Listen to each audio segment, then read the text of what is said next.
Amados hermanos, buenos días.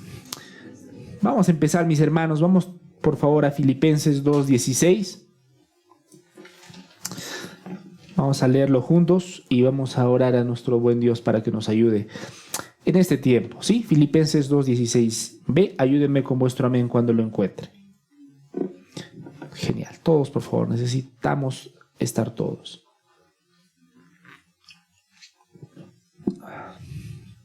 Filipenses 2:16. Filipenses 2:16. Dice así la palabra del Señor. Asidos a la palabra de vida, para que en el día de Cristo yo pueda gloriarme de que no he corrido en vano, ni en vano he trabajado. Vamos a orar, mis hermanos. Vamos a pedir a nuestro buen Dios que nos ayude a escuchar su palabra. Insisto, hermanos, yo sé, cada uno de nosotros no viene con la maleta vacía, ¿no? Todos tenemos nuestras preocupaciones, incertidumbres, problemas, tantas cosas, Señor, en la mente y en el corazón, pero este es el momento en el que su palabra va a ser expuesta. Ese es el gran detalle, eso es lo que hace la gran diferencia, hermanos. Y vamos a pedirle al Señor para que podamos escuchar su palabra. ¿Sí? Vamos a orar. Señor, nos dirigimos ante ti, Señor, conociéndote ciertamente en parte. Hace un momento, Señor, estamos orando que tú eres el único digno. Y pensaba, Señor, que ni siquiera podemos entender esa gran verdad en su real magnitud, porque precisamente son seres indignos los que te dicen tal alabanza. Y nuestra indignidad es la que nos es familiar. Y de pronto, Señor, pienso que no somos conscientes ante el inmenso Dios ante quien estamos. Dios mío, en verdad, ayúdanos a acercarnos con reverencia ante tu palabra. Dios mío, gracias por ese inmenso honor que me da, Señor, para poder exponerla. Te pido solamente, Dios mío, que me des claridad, humanamente hablando, pero sobre todo, Señor, te rogamos, te pedimos que sea tu mano obrando en nuestros corazones, obrando en nuestros miedos, obrando en nuestros temores, porque no tienen sentido, Señor, si no sabemos hijos de un Dios grande, digno, inmenso, todopoderoso. Ayúdanos, Señor, a escuchar tu palabra con reverencia. Cuídanos, Señor, de divagar, porque no solamente de pan vive el hombre. Nuestra alma necesita tu palabra. Aliméntanos, Señor. Aviva a tu pueblo. Padre Santo, te pedimos, Señor, todo esto en el nombre de tu Hijo Jesucristo. Amén. Amén, queridos hermanos. Para entender nuevamente, para recordar el contexto de este versículo, vamos, por favor, al versículo 14. Vamos a leer Filipenses 2:14 hasta el 16, ¿sí? Para recordar y nuevamente ver el contexto en el que está el versículo número 16. Dice así la palabra del Señor en Filipenses 2:14. Haced todos sin murmuraciones y contiendas, para que seáis irreprensibles y sencillos, hijos de Dios sin mancha, en medio de una generación maligna y perversa, en medio de la cual resplandecéis como luminares en el mundo. El versículo 15, mis hermanos, nos recuerda el gran mandamiento que tenemos de ser irreprensibles. Irreprensibles delante de Dios, irreprensibles delante, nuestro prójimo. Versículo número 16, asidos a la palabra de vida, para que en el día de Cristo yo pueda gloriarme de que no he corrido en vano, ni en vano he trabajado. Entonces, mis hermanos, estamos viendo que efectivamente el mandato es a ser irreprensibles. Y ser irreprensibles, amados hermanos, solamente, se logra de dos maneras, basado en el texto que acabamos de leer. En primer lugar, hay una cosa que debemos evitar y dos cosas que debemos seguir. E insisto, eso es algo que valoro muchísimo del apóstol Pablo. No solamente nos dice lo que no debemos hacer, sino también nos dice lo que sí debemos hacer, a dónde debemos ir. Y es que muchos de nosotros nos conformamos con no hacer cierta cosa, pero estamos sumamente cómodos quedándonos ahí quietos, en neutro, ¿no? Y como se habrán dado cuenta, no hay ninguno de nosotros, ni uno solo, que pueda estar en neutro en esta vida. O estamos creciendo para el Señor, o estamos decreciendo en realidad. O nos estamos acercando al Señor en santidad, o no. Entonces, se nos manda a ser irreprensibles. Y en primer lugar, según el texto, esto lo hacemos evitando algo nuevamente y haciendo dos cosas. ¿Qué cosa evitamos según el versículo 14? ¿Qué cosa no debemos hacer según vuestro texto, mis hermanos? Evitando las murmuraciones, evitando las contiendas, evitando las quejas, ¿verdad? Hay tiempo para disentir con el hermano, hay tiempo para disentir con el prójimo, para decir, mira, esto que dijiste no me parece correcto, hablemos. O esto me parece que se puede mejorar, conversemos. Hay tiempo y es saludable. Lo que el apóstol quiere evitar es la queja, el murmullo, la murmuración. Pero bueno, de eso ya hablamos semanas atrás. Lo segundo que sí debemos hacer, en cambio, es decir, mientras evitamos quejarnos, mientras evitamos las murmuraciones, hay cosas que sí estamos mandados a hacer. Una de esas cosas es asidos, aferrados ¿a qué? A la palabra de vida, es decir, a la palabra de Dios. Deberíamos aferrarnos a lo que dice Él, aferrarnos a lo que Él dijo. Y ese es un gran reto también que nosotros tenemos. Muchas veces nos aferramos más a nuestra experiencia, nos aferramos a nuestros traumas, nos aferramos a cosas que nos han impuesto de pronto y no nos aferramos a la palabra de Dios. Pero eso también lo hablamos ya. El día de hoy, mis hermanos, vamos a hablar la segunda cosa que debemos hacer para ser irreprensibles. Y la segunda cosa es estar con la mirada en el regreso de Cristo. Estar con la mirada en el regreso de Cristo. El día de hoy, mis hermanos, si el Señor lo permite, vamos a ver cuán importante, mis hermanos, es vivir el presente con la mirada en el futuro regreso de Cristo. El día de hoy, si el Señor lo permite, nos va a ayudar a ver y a tomar las decisiones que tomamos hoy, pero pensando en el regreso del Dios de mañana. Porque el gran problema con la mayoría de nosotros es que tomamos decisiones para sanar el incendio de hoy, para curar la necesidad del mañana, del hoy, de este momento. Y nosotros tenemos ese sesgo, mis hermanos. Pasa un problema, queremos resolverlo, y está bien que queramos resolver el problema, porque hay otros que en lugar de resolverlo quieren huir, que ese es otro tema también. Pero el problema es cómo resolvemos las cosas que nos presentan. ¿Lo hacemos simplemente con la intención de salvar el momento, o lo hacemos pensando en algo más y en alguien más, mejor dicho? Bueno, la palabra del Señor es clara el día de hoy. Una de las cosas que el apóstol quiere evitar en los filipenses, y por supuesto por extensión de nosotros, es corregir el cortoplacismo. Es decir, solamente vivir la vida de corto plazo a corto plazo, ¿no? Me ocurre esto, entonces voy solucionando esto, pero sin ver más allá. Y el día de hoy vamos a ver que eso no es correcto, eso no es bíblico. Lo adecuado es lidiar con las cosas que tenemos que lidiar, pero con la mirada ya en el regreso de Cristo. No con la mirada en nuestras buenas intenciones, no con la mirada en cómo salgo de este apuro, sino con la mirada de, wow, mi Señor va a volver un día. Mis hermanos, y cuando lleguemos a hacer ese ejercicio, el Señor lo permita, vas a ver cuán radicalmente van a cambiar tus decisiones.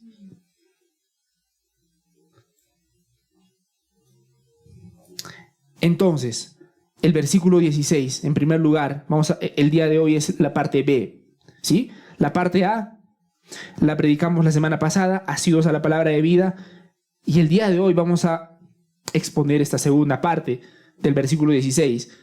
Pablo dice, para que en el día de Cristo yo pueda gloriarme. de que no he corrido en vano, ni en vano he trabajado.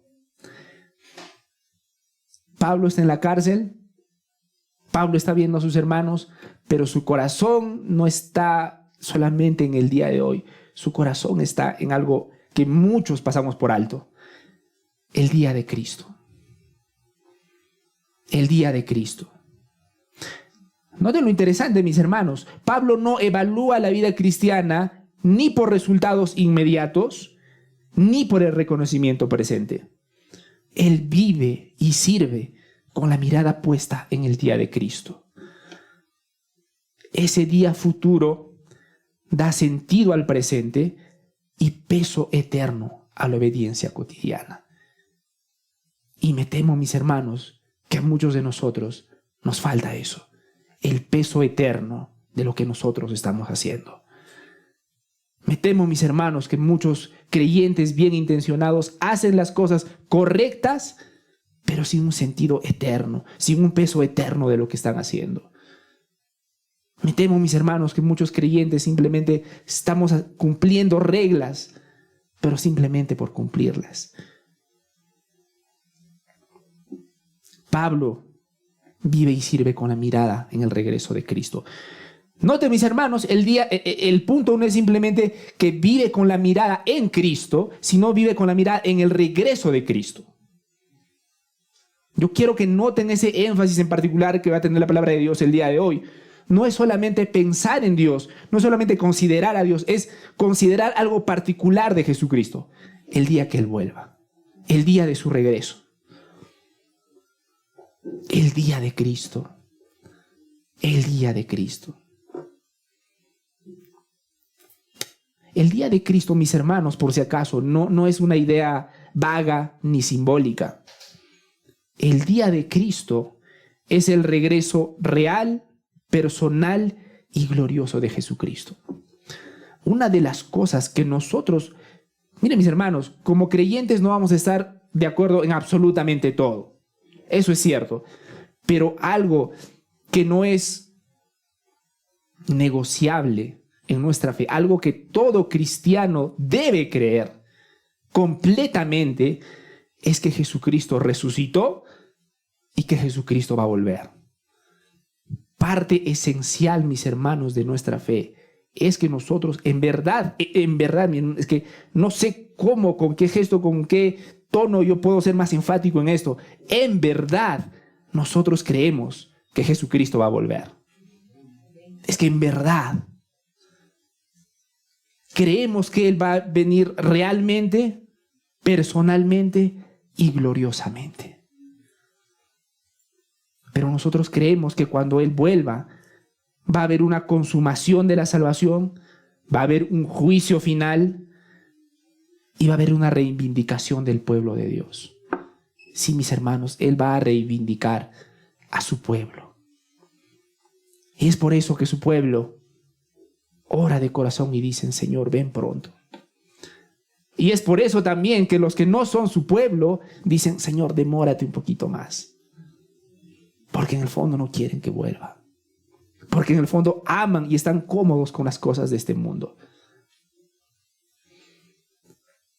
La palabra del Señor nos habla por múltiples versículos que Él va a volver. Vamos por favor a 1 Corintios 4:5. Es necesario que nosotros lo veamos directamente en nuestras Biblias para que quede impregnado, mis hermanos, para que lo veamos directamente nosotros. Vamos por favor a 1 Corintios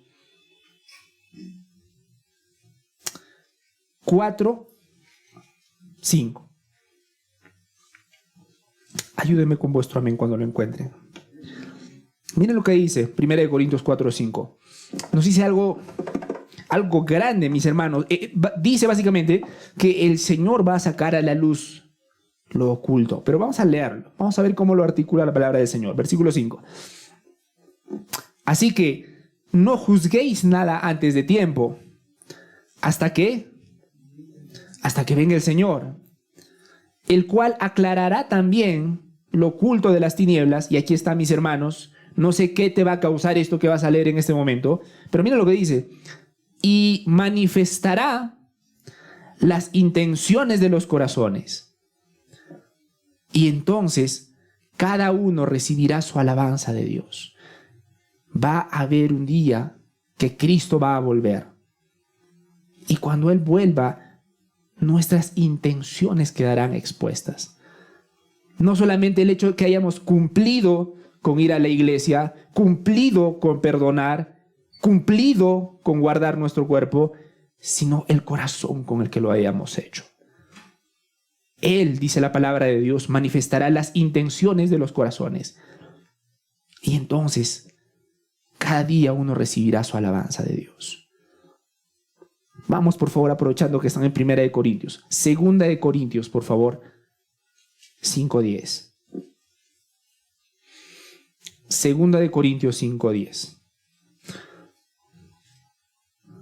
Por supuesto, les pido que me ayuden con vuestro amén cuando lo encuentre. 2 de Corintios 5:10. Ahora, mis hermanos, yo quisiera que entendamos el contexto. El contexto es para creyentes. 2 de Corintios 5:10.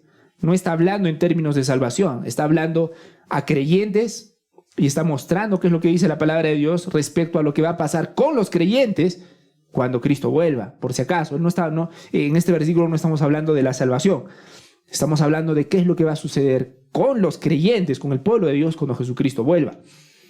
Sí, 2 de Corintios 5:10, mis hermanos. Vamos a leer. Porque es necesario que todos nosotros compadezcamos ante el tribunal de Cristo, para que cada uno reciba según lo que haya hecho mientras estaba en el cuerpo, sea bueno o sea malo. No tienen que ir, pero quiero aprovechar en leerles Romanos 14:12. Dice, de manera que cada uno de nosotros dará a Dios cuentas de sí. Así que, amados hermanos, la Biblia dice que un día Cristo va a volver, pero no solamente va a volver, vamos a rendirle cuentas. Vamos a rendirle cuentas. Y yo no sé qué provoca esta verdad en ti, mi hermano o hermana. Temor, gozo o peor aún, indiferencia. Pero lo cierto es que Él va a volver y deberíamos vivir con nuestra mirada sabiendo que Él va a volver. De hecho, mis hermanos, vivir bien hoy requiere mirar más allá del hoy. Vivir bien hoy requiere mirar hacia la eternidad y requiere mirar en particular, por el texto de hoy, al regreso de Cristo. El día de Cristo, el hecho que Él va a volver, debería dar forma a nuestra vida presente. Va a pasar en el futuro, pero eso debería impactar directamente en lo que nosotros hacemos hoy. La idea no es, mi hermano, que digamos, ya vendrá un día, ese día que haremos. Debería dar la forma de nuestra vida hoy, ¿no? Hay bueno, no sé si ustedes, de hecho, han vivido esto, pero una persona me comentaba que su mamá la dejaba sola en casa y le decía, no, mira, voy a volver en la noche y yo quiero que toda la casa esté ordenadita, por si acaso, ¿ya? Y adivinen qué hacía durante todo el día. Se ponía a jugar, se ponía a hacer lo que sea, y cuando faltaba 5 minutos para que llegue su mamá, dice, escuchaba los pasos de su mamá, ¿no? Y se empezaba a poner a hacer de esto al otro, ¿no? Y desde luego nunca terminaba, ¿no? No terminaba y la paraban castigando. Pero lo curioso es, mis hermanos, es que nosotros solemos tener esa actitud con Dios. Es decir, sí, bueno, va a llegar un día, pero hay cosas que hacer. Tengo cosas que hacer. Y olvidamos que si el Señor nos puso acá, si es que crees que te puso acá, también deberías creer que no te puso por casualidad. No sé si me dejo entender. Es que parece obvio, pero no es tan obvio, mis hermanos. Si es que creemos que tenemos un Dios, si es que creemos que ese Dios, es decir, todopoderoso, deberíamos creer también que no estamos aquí por casualidad, que no hemos nacido en Perú por casualidad, o que no estamos en Perú por casualidad, o que no naciste varón por casualidad, o que no naciste mujer por casualidad. A veces olvidamos que Él nos hizo así. Él te hizo alto, Él te hizo bajo, Él te hizo ancho. Él te hizo para Él. Y solemos olvidarlo, mis hermanos, con tanta facilidad. Y caemos en la trampa de este mundo perverso, como dice las Escrituras, de pensar que esta vida simplemente se trata de gozar lo más que podamos. Pero Pablo nos anima a recordar el día de hoy que es imposible que tengamos una vida bien vivida hoy si no recordamos lo que va a pasar mañana, el regreso de Jesucristo. El día de Cristo debería formar nuestra vida presente. Pablo vive su hoy, bueno, en ese tiempo, con disciplina, con sacrificio, con perseverancia. ¿Y por qué? Por dos cosas importantes, mis hermanos. Porque él sabe dos cosas grandes. Uno, nada hecho en Cristo es en vano.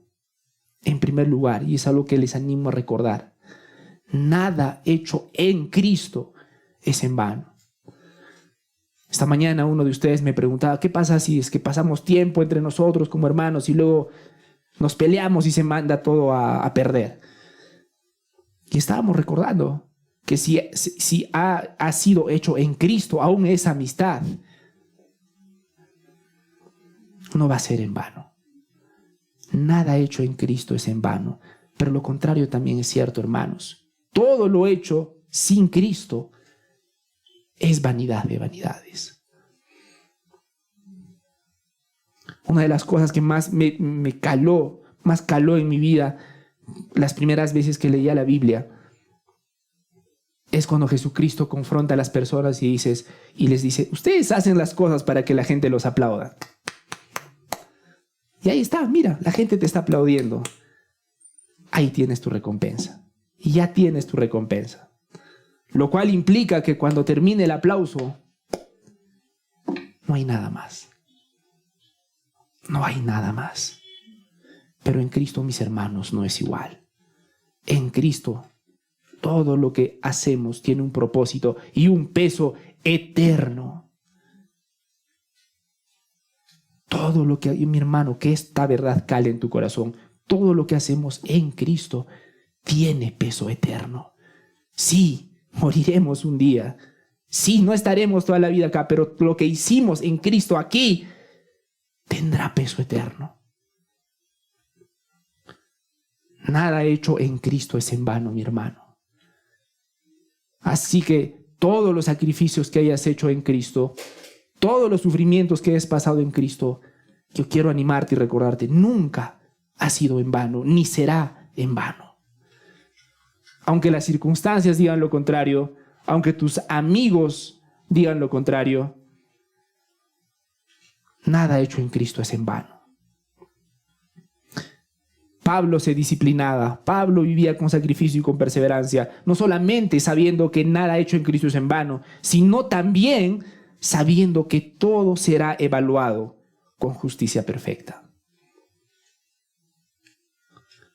Recordar, mis hermanos, que todo lo que hagamos hoy será evaluado por Dios mismo debería darnos la seriedad de hacer lo que estamos haciendo. Cada decisión que tomamos y aún cada decisión que nosotros dejamos de tomar, porque no tomar una decisión también es una decisión, ¿verdad? Porque dejar algo al aire lamentablemente también ya es una decisión, va a ser evaluada por nada más y nada menos que Cristo, que Dios mismo.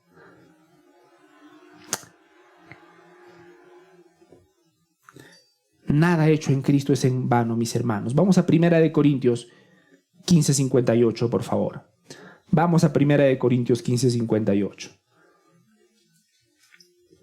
1 Corintios 15:58.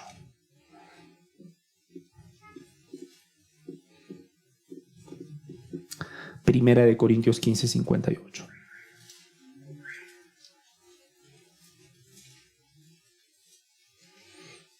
Dice así la palabra del Señor, en 1 de Corintios 15:58.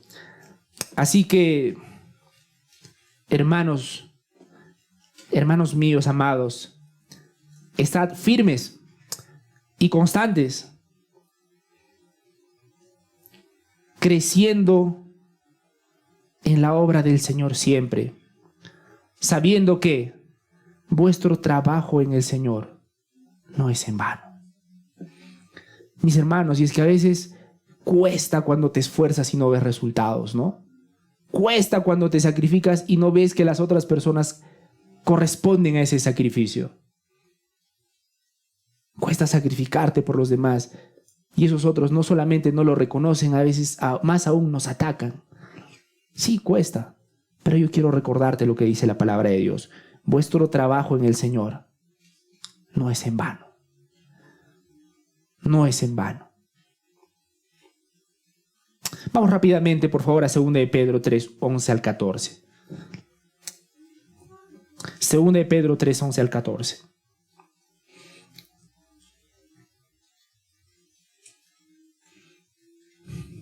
Dice así la palabra del Señor en 2 de Pedro 3, 11 al 14. Yo se los voy a leer. Versículo 11. Puesto que todas estas cosas han de ser deshechas. Vamos, por favor. Perdón, vamos. 2 de Pedro 3, 11. 2 de Pedro 3, 11. Ayúdenme con vuestro amén cuando estén en 2 de Pedro 3, 11. Hay una cosa interesante que te dice la sociedad y el mundo, ¿no? Ante la realidad de que un día todos vamos a morir. Yo sé que lo han escuchado y muchas veces. Y con mucha tristeza yo lo escucho muy recurrentemente en los velorios, ¿no? Un día todos vamos a morir. Eso todos lo aceptamos. Pero la mayoría de personas, bueno, muchas personas dicen, como vamos a morir un día, ¿qué tenemos que hacer hoy? Goza, ¿no? Goza, diviértete todo lo que puedas, disfruta la vida, ¿no? ¿Qué nos vamos a llevar? ¿Cuántas veces he escuchado eso, mis amados hermanos? ¿Qué nos vamos a llevar? Hay que gozar, hay que disfrutar. Miren lo que dice la palabra de Dios, en cambio. Eso es lo que nos dice la sociedad, eso es lo que nos dice la gente. Y tal vez eso es lo que queremos decirnos nosotros mismos. Pero vamos a ver qué dice la palabra de Dios. 2 de Pedro, ya estamos, mis hermanos. Vamos a leerlo desde el 11 al 14. Versículo 11. Puesto que todas estas cosas han de ser deshechas, ¿cómo no se ponen a gozar de la vida? ¿En alguna de vuestras Biblias dice algo parecido, mis hermanos? Miren lo grande que nos dice la palabra de Dios. Lo lógico. ¿Cómo no debéis vosotros andar en santa y piadosa manera de vivir? Lo lógico, bíblicamente hablando, es que si vamos a morir mañana, hoy deberíamos vivir una vida santa y piadosa. Versículo 12. Esperando y apresurándoos por la venida del día de Dios, en el cual los cielos encendiéndose serán desechados, y los elementos, siendo quemados, se fundirán. Versículo 13. Pero nosotros esperamos, ¿según qué? Según sus promesas, cielos nuevos y tierra nueva, en los cuales mora la justicia. Versículo 14. Por lo cual, oh amados, estando en espera de estas cosas, procurad con diligencia ser hallados por Él sin mancha e irreprensibles en paz. Hermanos, qué gran diferencia. Qué gran diferencia. Nosotros vivimos con la certeza de que Él va a volver.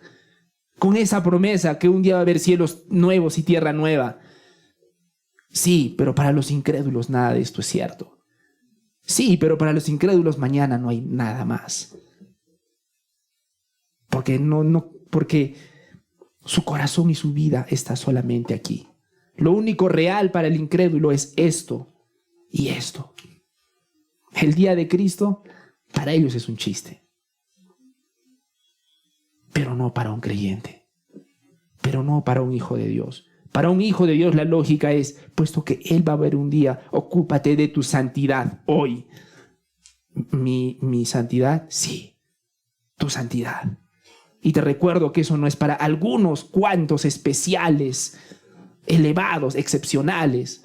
Es el llamado, la santidad es el llamado para cada hijo de Dios. Por lo cual, amados míos, estando a espera de estas cosas, procurad con diligencia ser hallados por Él, sin mancha e irreprensibles en paz.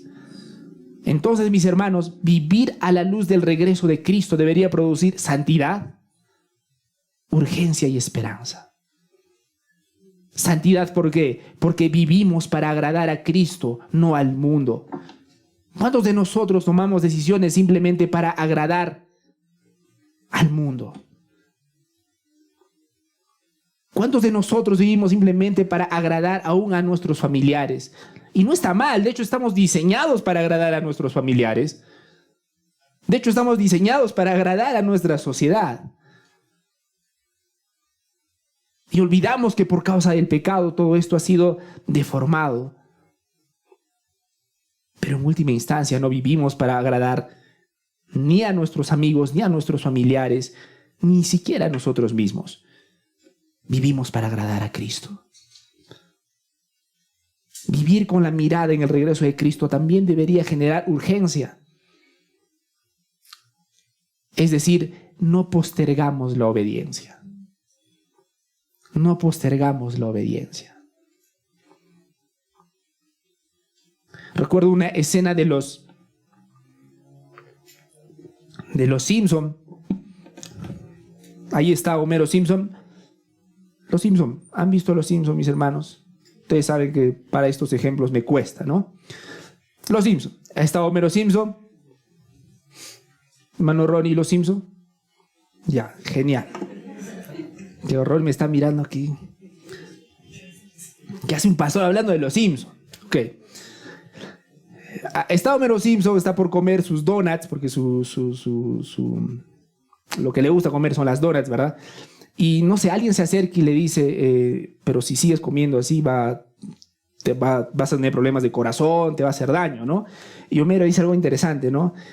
Porque le dice, mira, dentro de 10 años eso te va a hacer súper mal, por favor, cuídate. Y Homero dice, bueno, dejemos que el Homero de dentro de 10 años se encargue de eso. ¿Me dejo entender? Es algo que me acuerdo, ¿no? Dejemos que el Homero del futuro se encargue de eso. Mientras tanto, el Homero de hoy va a disfrutar estas donas, ¿no? Pero ustedes entenderán que nosotros solemos caer en esa misma trampa. Sí, creo en el día de Cristo, sí es importante, pero mañana. Hoy no, hoy estoy ocupado, hoy tengo una urgencia, hoy necesito. Así que el día de Cristo va a tener que esperar. Yo sé, ninguno de nosotros dice explícitamente eso. Ninguno de nosotros descaradamente dice, el día de Cristo puede esperar. Pero nuestras vidas lo gritan. Pero nuestras vidas lo gritan, mis hermanos. Gritan que el día de Cristo, que menospreciamos el día de su regreso. Gritan que en el fondo no creemos que Él va a volver. Debería crear en nosotros un sentido de urgencia y no postergar la obediencia.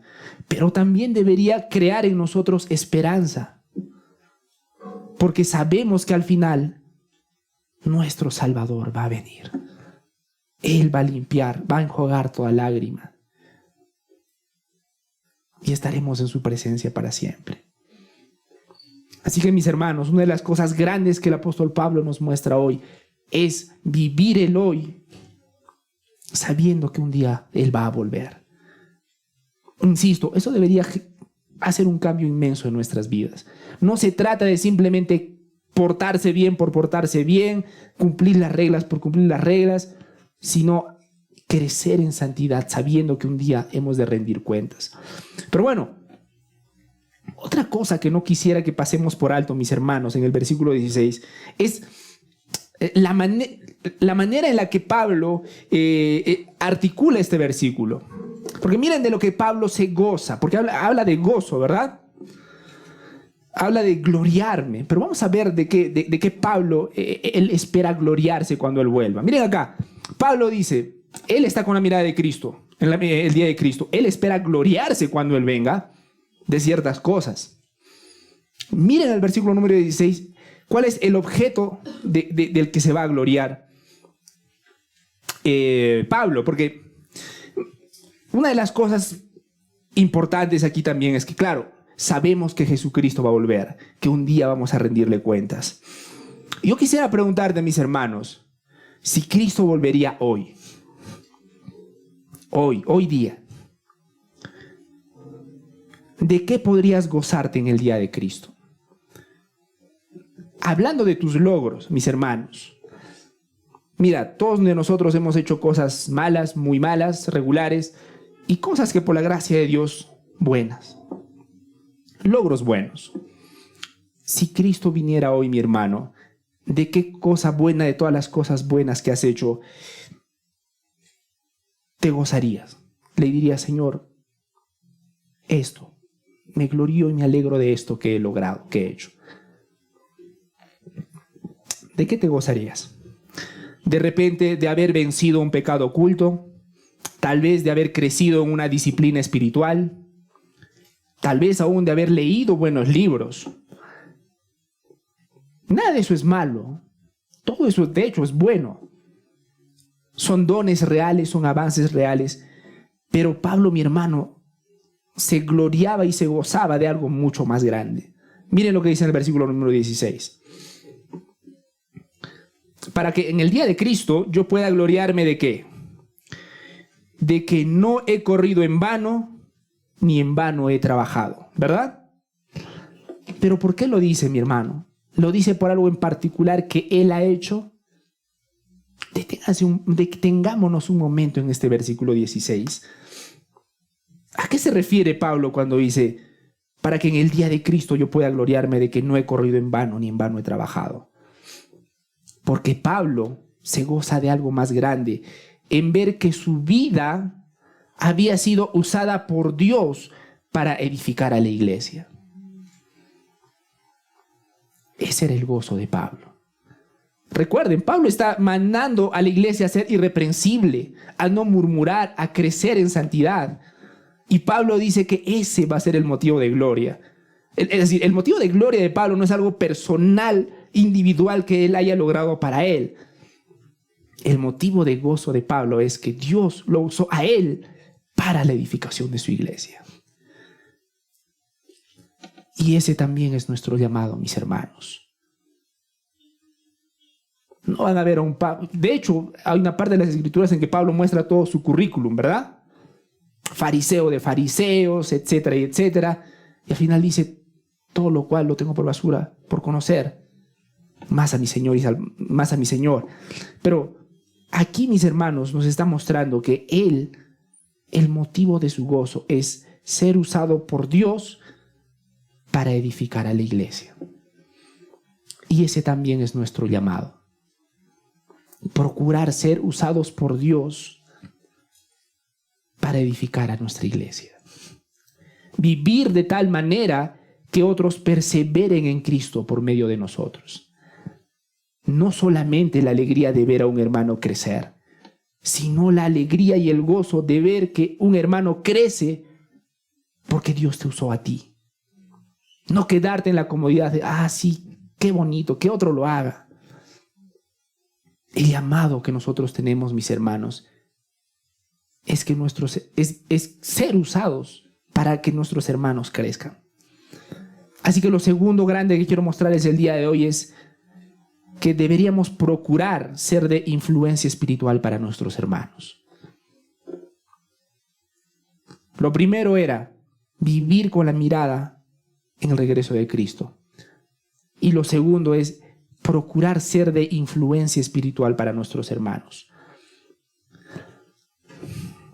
Pablo, mis hermanos, puede gloriarse no en sí mismo, sino en que Dios usó su trabajo para sostener a la iglesia. Miren versículo 16. en el día de Cristo yo pueda gloriarme de que no he corrido en vano ni en vano he trabajado. Miren lo grande en esto, porque la mayoría de nosotros podríamos aplicar este versículo, pero solamente para nuestros esfuerzos individuales. Esa es la realidad. Sueños, metas, maestrías, doctorados, tener una casa, todo eso está bien, mis hermanos. No voy a ponerme a decir acá que eso es del diablo, la maestría. No, no es malo en sí mismo. Pero mucho me temo que si nosotros diríamos, no he corrido en vano ni en vano he trabajado, son cosas simplemente que hemos hecho para nuestro beneficio personal. Pablo muestra que ese esfuerzo no ha sido en última instancia para él, sino para el beneficio de la iglesia. Su gozo está ligado a la perseverancia de la iglesia. Su gozo está ligado a la fidelidad de los creyentes. Y eso nos muestra que el verdadero ministerio cristiano se mide por vidas transformadas, no por logros personales. Por vidas transformadas, no por logros personales. Una de las cosas de las que necesitamos ser conscientes es lo siguiente, hermano. Voy a tomar agua para que se me escuche a colores, perdón. Ríanse, pero no se van a reír ahorita. Les digo porque me afectó a mí y espero que les afecte a ustedes. La vida de los creyentes afecta el gozo eterno de otros. La vida de los creyentes afecta el gozo eterno de otros. Pablo, hermanos, Pablo reconoce una verdad profunda. La perseverancia de la iglesia iba a confirmar que su trabajo no iba a ser en vano. ¿Pero qué implica esto? Implica lo siguiente: nuestra obediencia siempre, siempre, siempre impacta a otros. Pero lo contrario también es cierto, que nuestra desobediencia siempre, siempre, siempre también impacta a otros. Así que yo les invito a vivir bajo el peso de esta realidad. Nuestra obediencia o desobediencia siempre va a impactar en nuestro prójimo. Ya nos los dijo Pablo en Filipenses 1:27, aprovechando que están en Filipenses ya, Filipenses 1:27. Solamente que os comportéis como es digno del Evangelio de Cristo, para que, o sea que vaya a veros o que esté ausente, oiga de vosotros que estáis firmes en un mismo espíritu, combatiendo unánimes por la fe del Evangelio. Mis hermanos, vivimos delante de Dios, sí, pero nunca vivimos de una manera aislada.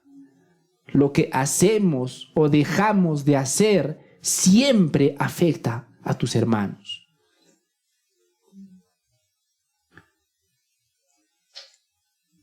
Y una de las cosas, una de las frases que más lamento de muchas personas es cuando dicen: ¿y yo a quién hago daño? Déjame decirte a quién haces daño: a tu hermano. ¿Y yo a quién molesto? ¿A quién se meten con mi vida? Molestas a tu hermano, afectas a tu hermano. Tu obediencia, tu madurez y tu inmadurez va a afectar directamente a tu hermano. Nunca vivimos de manera aislada. Una de las cosas que deberíamos tener presentes, mis hermanos, es que deberíamos vivir para que otros lleguen bien al día de Cristo. Vivir para que otros lleguen bien al día de Cristo. ¿Cuándo ha sido la última vez que te has puesto a pensar: wow, cómo quiero que mi hermano Brandon llegue bien ese día? ¿Cuánto quiero que Sebastián, cuando llegue ese día, llegue bien? Quiero ayudarlo. Debo y quiero ayudarlo. Mi hermana Patty un día va a estar delante del Señor. Cuánto quiero, cuánto anhelo que llegue bien. Muchos de nosotros tenemos que reconocer que nos escondemos detrás de la soberanía de Dios, ¿verdad? Dios ya verá.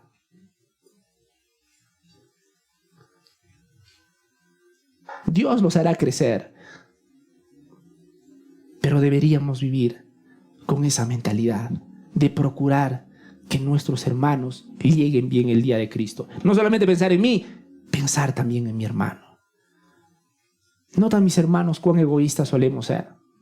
Aun cuando pensamos en el día de Cristo, es al final del día sálvese quien pueda. Y no debería ser así.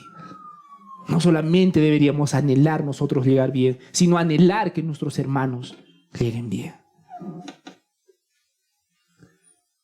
No solo llegar a ser fiel, sino llevar a otros con él. Esto nos ayuda a entender el discipulado, la responsabilidad mutua y la vida de iglesia. Yo te hago una pregunta: ¿cómo es posible que logres todo esto sin una iglesia?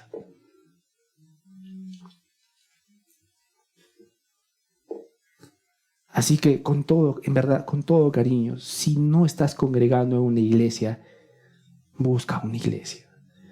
No es una bonita idea, es un mandamiento que solamente es posible, mi hermano, dentro del contexto de una iglesia. Miren lo que dice Colosenses 1:28. A quien anunciamos, amonestando a todo hombre y enseñando a todo hombre en toda sabiduría, a fin de presentar perfecto en Cristo Jesús a todo hombre. Interesante, ¿no? Que nuestro llamado también es buscar que nuestro hermano esté bien delante de Dios cuando Él vuelva. No solamente es decir, Dios verá, Dios sabrá, no. Es procurar ser de bendición para el hermano, procurar que Él pueda dar la buena batalla. Así que, mis hermanos, la santidad personal tiene una dimensión comunitaria y una dimensión eterna. ¿A qué me refiero? Cuando digo que tiene una dimensión comunitaria, me refiero a que mi santidad no termina en mí, edifica o debilita a otros y será vista en el día de Cristo. Les insisto, mis hermanos, mi santidad no termina en mí. O somos de edificación o somos piedra de tropiezo para nuestros hermanos. Y todo eso va a ser expuesto el día de Cristo. Nuestra santidad personal también tiene una dimensión eterna. La obediencia personal siempre deja huella en la iglesia y siempre va a tener eco en la eternidad. Lo que hagamos hoy siempre tiene eco en la eternidad. Entonces, mis hermanos, hemos visto el día de hoy dos cosas importantes. Filipenses 2:16b, esta parte, nos llama a vivir con dos convicciones claras. Uno, que Cristo va a volver. Y ese día da sentido a cada acto de obediencia que nosotros tenemos aquí. Mis hermanos, si por algún motivo tus hermanos, aún tus líderes, no ven los esfuerzos que tú haces por Dios, ten calma. Uno, recuerda que tus hermanos y líderes son imperfectos, que necesitan la gracia de Dios cada día. Pero quiero recordarte también que el día de Cristo no será así. Él es galardonador de quienes lo buscan. Cristo va a volver. Cristo volverá. Esa es una de nuestras grandes convicciones. Y en segundo lugar, lo segundo que hemos visto, nuestra vida influye en otros. Ninguno, les aseguro, por más invisible que tú te sientas, por más insignificante que tú te sientas en la iglesia, no causa ningún impacto en sus hermanos. Nuestra vida siempre influye en los demás. Nuestras buenas decisiones, nuestras malas decisiones, nuestras decisiones bien pensadas, nuestras decisiones apresuradas, todas esas cosas influyen para bien o para mal, para gozo o tristeza en el día de Cristo en última instancia. Así que vivimos hoy no para el aplauso presente. Vivimos hoy para llegar juntos, fieles y llenos de gozo para el día de Cristo. quisiera culminar, amados hermanos, con algunas preguntas para poder reflexionar. Una de las cosas que hemos visto, hermanos, es que deberíamos vivir con la mirada en el día de Cristo. Así que esta es la primera pregunta. ¿Estás tomando decisiones? Bueno, la primera pregunta va relacionada a cómo tomas decisiones. ¿Estás tomando decisiones como si este mundo fuera eterno o como si realmente esperas el regreso de Cristo?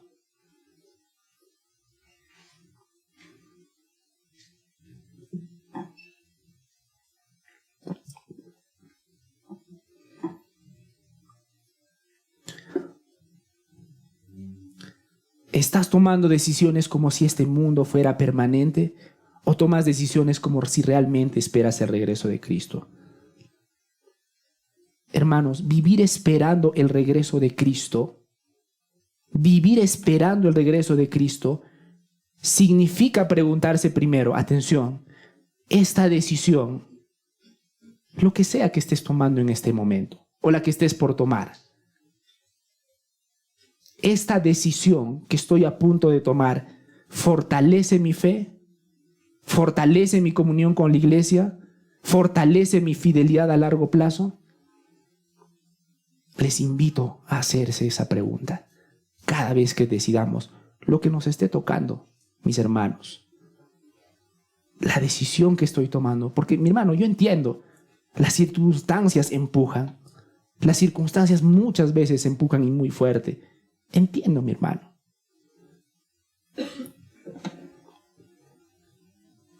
Yo no soy un robot. Ni ustedes tampoco. Las circunstancias nos empujan. Pero yo te invito a hacerte esta pregunta. La idea no solamente es decir, Cristo va a venir un día. Yo te invito a ir más allá.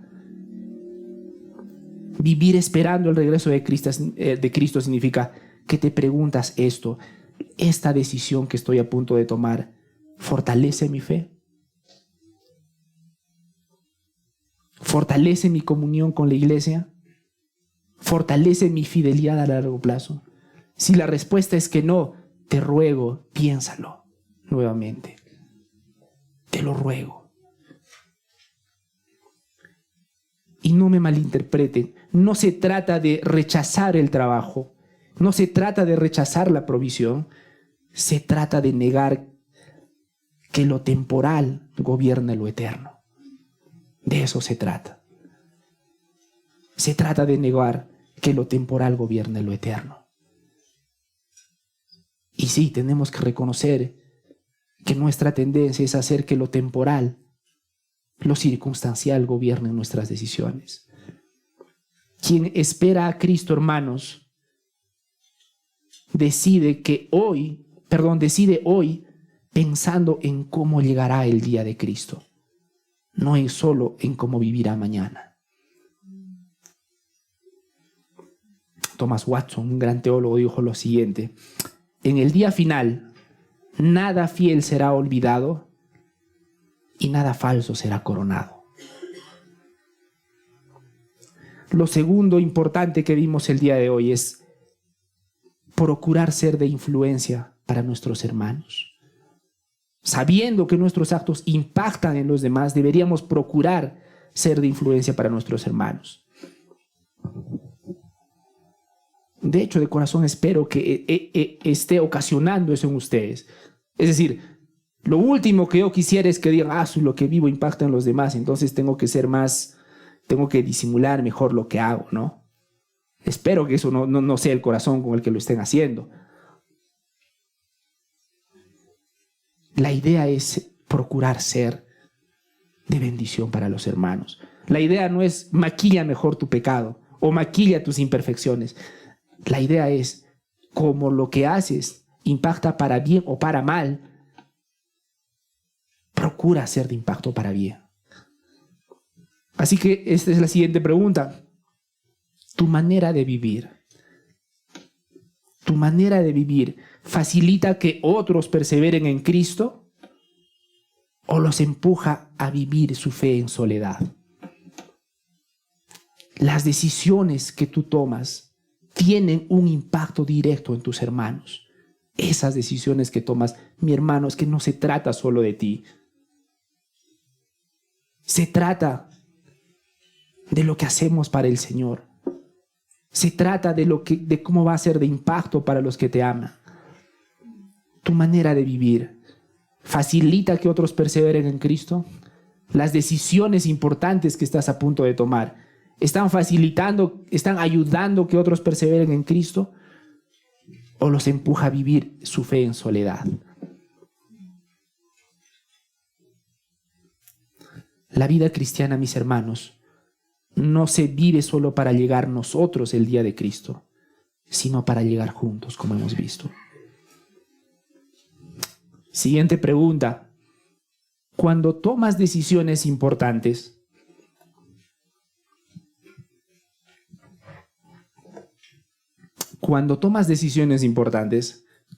¿piensas en cómo afectarán tu comunión con la iglesia y tu testimonio espiritual?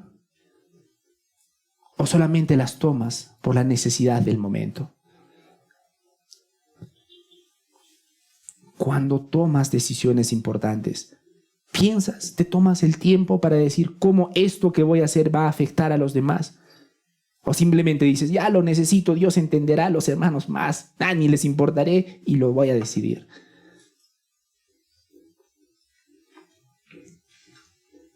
Cuando tomas decisiones, ¿tomas en cuenta a tus hermanos? ¿Tomas en cuenta cómo esa decisión va a afectar a tu familia en Cristo? ¿O solamente estás ocupado en salvar la molestia del momento? ¿O solamente estás ocupado en cubrir el apuro del momento? Mudarte, aceptar un trabajo donde no hay una iglesia sana, confiando en que supuestamente Dios va a entender, no es sabio y no es amoroso. La obediencia personal siempre tiene impacto comunitario y eterno, mis hermanos. Última pregunta. Si alguien siguiera tu ejemplo de vida cristiana, ¿llegaría fortalecido o debilitado el día de Cristo?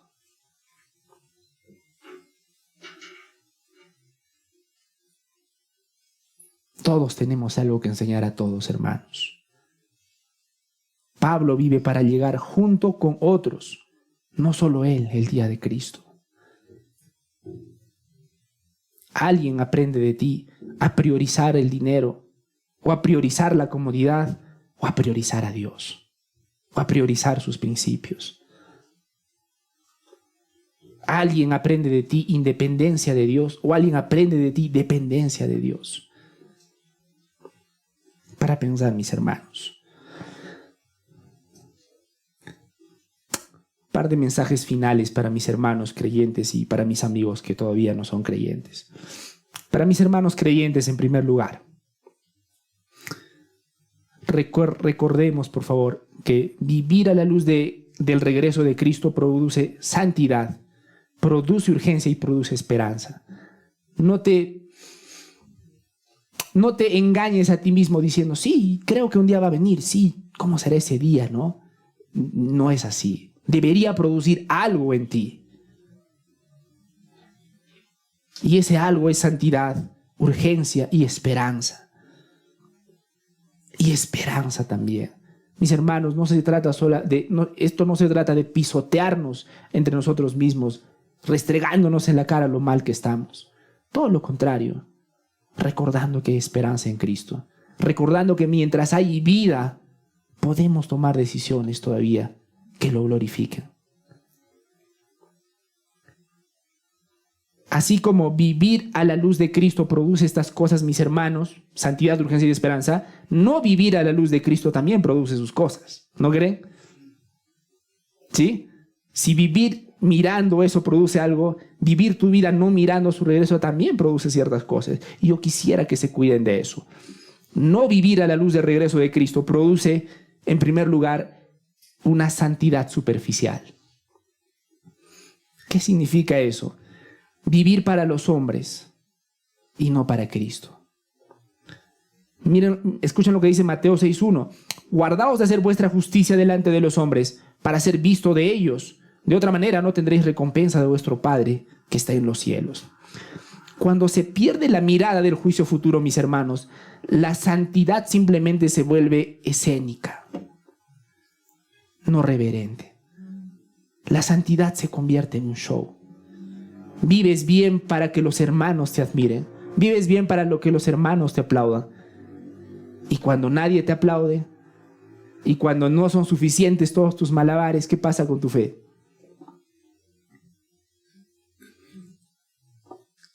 No vivir a la luz del regreso de Cristo produce otra cosa gravísima: comodidad espiritual. El presente se vuelve lo único que existe para nosotros, ¿no? Segunda de Pedro 3:4, escúchenlo como dice. Y diciendo, ¿dónde está la promesa de su advenimiento? Hablando del regreso de Cristo, ¿no? Porque desde el día en que los padres durmieron, las cosas permanecen así como desde el principio de la creación. Así que esta mirada irreverente sobre el regreso de Cristo produce al final del día pasividad. Tantos años que no viene Cristo, de repente ni es cierto. Ese razonamiento va a producir también en tu vida comodidad. Una mala comodidad, ¿no? Pasividad y acomodamiento. Y finalmente un mensaje para mis amigos no creyentes. Para mis amigos que todavía no son creyentes, Cristo va a volver. Tal vez el regreso de Cristo te parezca exagerado, pero no importa, es que discúlpame, no importa si te parece exagerado o no exagerado. Cristo resucitó y eso cambia todo. Él mismo que venció la muerte va a volver. Y cuando lo haga, mi amigo, mi amiga, tu vida tendrá que responderle. Sí, puedes escaparte de acá. Puedes disimular, puedes utilizar tu mal genio o tus malabares de palabras entre nosotros. Pero un día Él va a venir. Y vas a tener que responderle. La pregunta no es ¿volverá o no volverá? Esa no es la pregunta. La pregunta es si es que estás listo para encontrarte con Él. Pero mientras hay vida, mientras Dios te tiene aquí, hay gracia. Cristo murió por pecadores para darles vida. Y mientras estemos aquí tenemos esa preciosa oportunidad de arrepentirnos de nuestros pecados y reconocerlo como nuestro Señor y Salvador. Mis hermanos, para los que no son creyentes, la idea no es, ¿te portas mal? Ahora pórtate bien. Nuestras mejores obras son como trapos de inmundicia delante de la presencia del Señor. No es un cambio de conducta lo que necesitamos. Necesitamos un nuevo corazón, que solamente lo podemos tener arrepintiéndonos de nuestros pecados y poniendo nuestra fe en Jesucristo. Vamos a orar.